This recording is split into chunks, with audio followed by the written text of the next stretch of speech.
I don't really have a title for the paper. I came up with lots of things and a lot of pithy comments, but it really is just basically including and framing a new or Nuevo Mexicano art. You're also going to see slides. I'm not going to explain them. There's a reason for that. I'll tell you at the end. Art and identity politics have always provided for necessary and provocative aesthetic and cultural production. For these reasons, in many ways, and for many centuries, New Mexico has been a central focal point in Hispanic and Latino art history.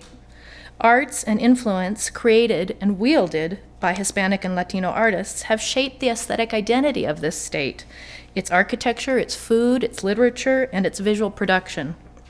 Yet for such deeply seated cultural and visual contributions rooted in centuries-old visual vocabulary, New Mexican, Hispanic, and Latino art is still misunderstood, miscategorized, and misperceived.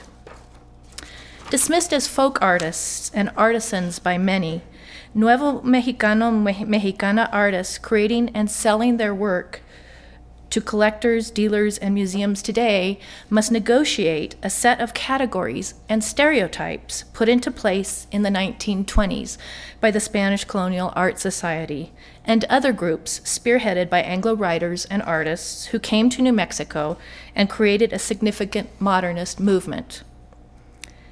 As these transplants partook of modernism, they simultaneously set out to save the so-called traditional and primitive Nuevo Mexicano arts from extinction.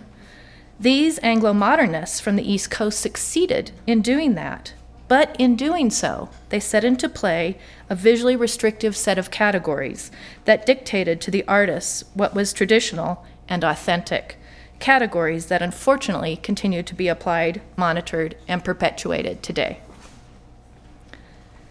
And there's two artists walking in right now. You'll see their pictures up here later.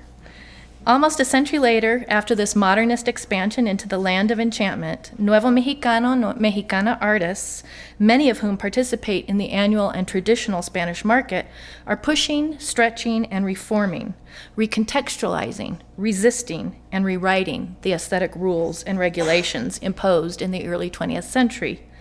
Nuevo Mexicano artists have never been uncomplicated artists, the ideal and simple folk art creators of someone's imagination.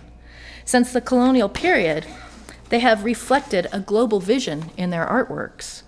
Never has this been more evident than today as they dialogue, question, and contribute to contemporary American art, Latino art, and the global art world.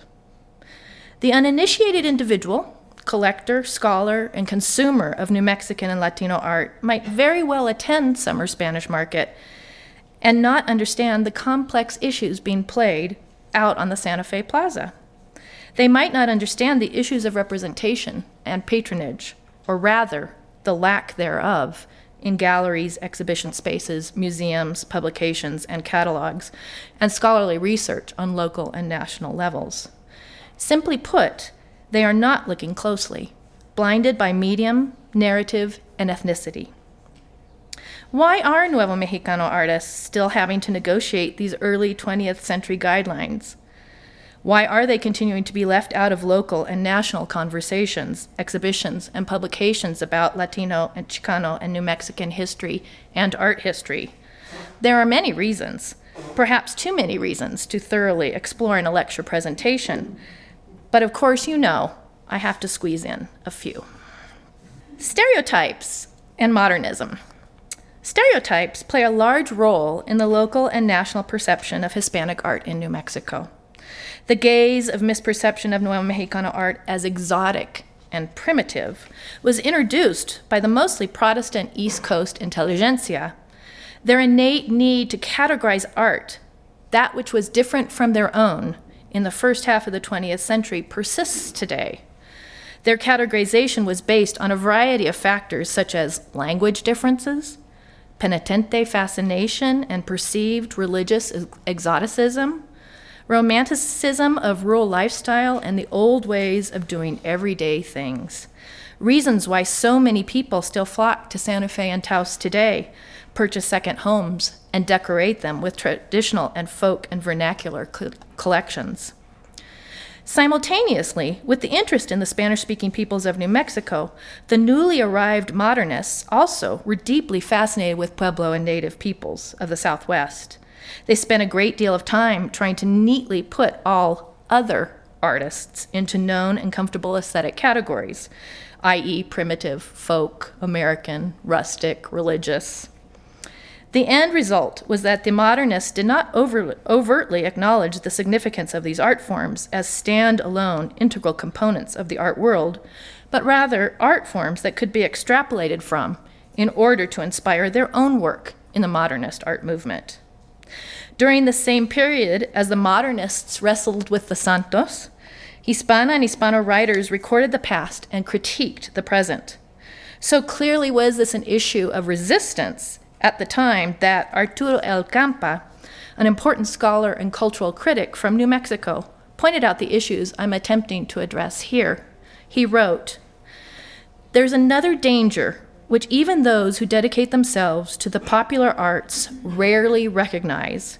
We have many experts who boast of knowing all popular art and who tell us what the true art of our ancestors is.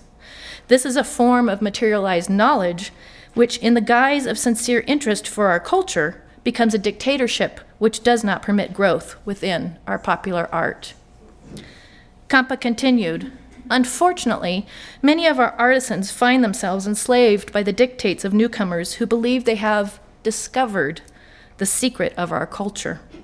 If New Mexico is to further an art of its own, an art of flesh and bone, it will have to declare its independence and on its own establish the modes which express its proper being and feeling." Some 70 years later, the sentiment is echoed in a recent interview right here in Taos between Rick Romancito of the Taos News and artist Anita Rodriguez, who's in the audience today. Romancito posed the following question. Rodriguez, what are among the biggest challenges you see for Native American and Hispanic people to survive in today's Southwest art market? Rodriguez replied, "We are utterly dependent on an Anglo-centric market, on Anglo ideas of what is real Native or Hispanic art, and Anglo decisions about how many of us are invited to the party. If you don't fit the stereotype," she says, "if you don't have a computer or sophisticated marketing skills, or if you don't sell enough to make art full-time, or if you don't have a patron, you are at a discouraging disadvantage." It is not an equal playing field. Native and Hispanic artists have more obstacles and less support. Just go to the galleries and count how many artists are Anglo as compared to the older cultures. And that was in the Taos News on June 29th this year. Another reason about the confusion of identity of New Mexican Latino artists, pan-Latino connections.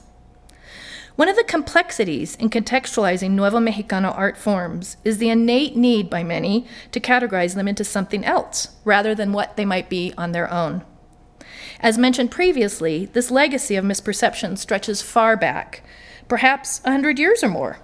In the 1930s and 1940s, on the heels of statehood in 1912, the traditional Spanish colonial art and culture made by early 20th century artists was utilized by the government, by the US government, to help bridge solidarity in the Americas by illustrating hemispheric connections through the Spanish influence of art in the Americas, specifically New Mexico.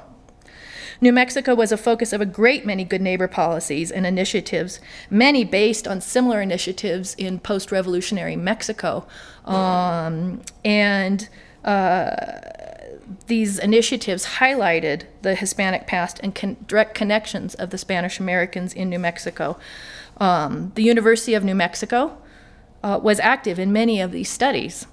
Artworks by Spanish American artists, the term used at the time, including painting, sculpture, weavings, prints, etc., traveled around Latin America, and perhaps more importantly, around the United States. In doing so, these traveling exhibitions and expositions highlighted hemispheric unity through art. This was also significant because it occurred around the same time as the Pan American Highway, fiesta-style home decor, bracero programs, and repatriation of US-born citizens of Mexican-American descent. The swell of interest in Spanish-speaking peoples in New Mexico should not be dismissed New Mexican artworks were promoted nationally and internationally in the exact same manner as the works of Diego Rivera were highlighted and at the exact same time period. Spanish market. Every summer, during the last weekend in July, the Spanish Colonial Art Society sponsors traditional Spanish market. Nearby, Contemporary Hispanic Market, sponsored by a different organization, is held during the same weekend. These two markets are the largest and longest lasting venues highlighting Hispanic and Latino art in the state of New Mexico, and possibly the country. Both are also incredibly complex and problematic, fraught with identity politics, brought on by issues of authenticity and traditional versus contemporary. Still, what happens as the artists take their places in and around the plaza is an important transformation of space, a necessary physical assertion of identity and New Mexicanness. The roots of the so-called traditional market go back to the 1920s, when the first Spanish market happened under Anglo-intelligentsia patronage. Some 17 artists participated in those first years. Later, the art of Spanish market dovetailed with various Works Progress Administration programs under the New Deal and Franklin Delano Roosevelt. The market grew in size until World War II, when it stopped for a while. In the 1970s, it was resurrected again with the surge of artists looking at the artistic past of Nuevo Mexicano arts and finding inspiration not only in the art of the 18th and 19th centuries, but in their early 20th century predecessors, many of whom were still alive, serving as mentors and creating artworks. By reclaiming the past, artists in the 1970s, and specifically during the Chicano movement, were intentionally inserting a visual identity and presence into the local arts community, an identity and history that most of these artists had not been taught in school. This past summer, some 161 juried artists plus another 40 plus youth artists participated in traditional Spanish market. Media is the issue of inclusion, whether in galleries, in academia, or in museums, a result of the types of media used by Nuevo Mexicano artists. Chicano artists have created iconic posters, lithographs, and serigraphs and digital prints of the image of the Virgin of Guadalupe for years. Artists in New Mexico also create images of this patroness of the Americas, but their chosen media may be a carved and gessoed bulto, or a retablo finished with natural homemade pigments, or colcha stitched with hand-dyed wool, or rendered using shimmering straw appliqued on wood. With Nuevo Mexicano artists, there is prejudice towards what is considered traditional materials and media. The intentional use by many artists of these materials is often as political and as strategic as those by Chicano and Latino artists in other states and regions. Yet artists from the other areas of the country who reference popular artistic practice in what is generally considered fine arts media appear to have a higher success rate of being included in museum exhibitions, art historical publications, and academic course content. And finally, I want to mention one other factor, the C word. And not Catholic, colonial. 'Tis true that New Mexico is tied to a colonial past, and sometimes Nuevo Mexicano art appears to be smack dab in the center of that colonial past. Yet to the careful observer, it is not always there by any stretch of the imagination, and when it is always for a reason. It is an art historical myth that Hispanic New Mexican artists are folk artisans, are not political, and are not asserting identity, do not have a cause, have not been displaced, and are not dealing with prejudice. Tradition, culture, memory, iconography, struggle, identity are all represented in the work by Nuevo Mexicano artists, just as it is in the body of work by Chicano, Puerto Riqueño, and Latino artists. A few years back, all the rage at conferences, at academic conferences in my field, was the debate about post-Chicano art, post-Latino art. Can you be a Chicano artist, a Latino artist, but not do Chicano subject matter? The reverse should be true as well. Can you be a Chicano, Latino, Hispanic artist and reclaim the work of your ancestors as an homenaje to memory and struggle? Is it because Nuevo Mexicano art is seemingly aligned with the colonizers, which today has significant negative connotations rather than obviously highlighting mestizaje? Additionally, through Chicano and Latino art historical and critical theory practice, we scholars have acknowledged the bits and pieces, the rascuache, the quotidian elements of Chicano and Latino art. The same appreciation, incorporation, and theoretical application are still not applied to the colonial influences of Hispanic and Latino art in the Southwest. The Nuevo Mexicano and Nuevo Mexicana artists creating works today deserve that critical inclusion.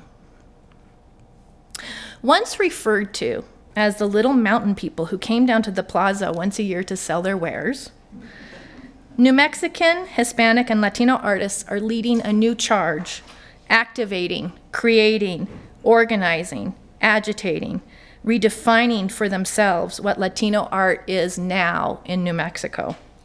No more más allá. The state of Hispanic and Latino arts in New Mexico is aquí y ahora.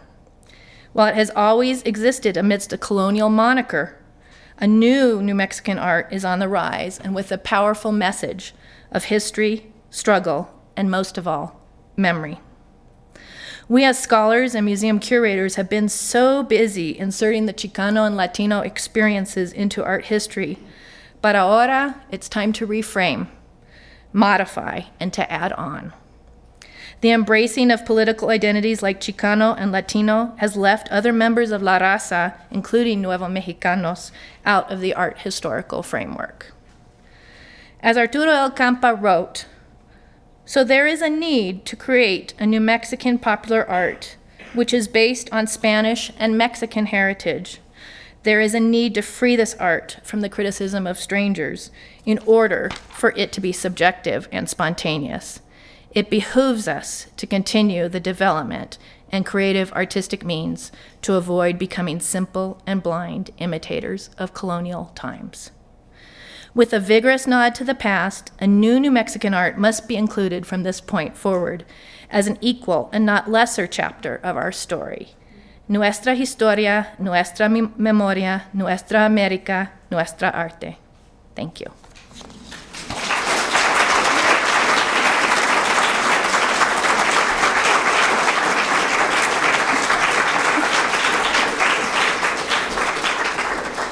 And I just wanted to end by telling you my subversive part. I would love to be able to name all the artists, which I can, in these slides, but what I wanted to do was insert 100 slides in order to counteract the 100 years of the Taos Art Society. So you have 100 slides of artists from Taos, artists who have relations with Taos, artists who are here in the audience, and I just felt it was important that the impact of all these artists go to you without explaining each one.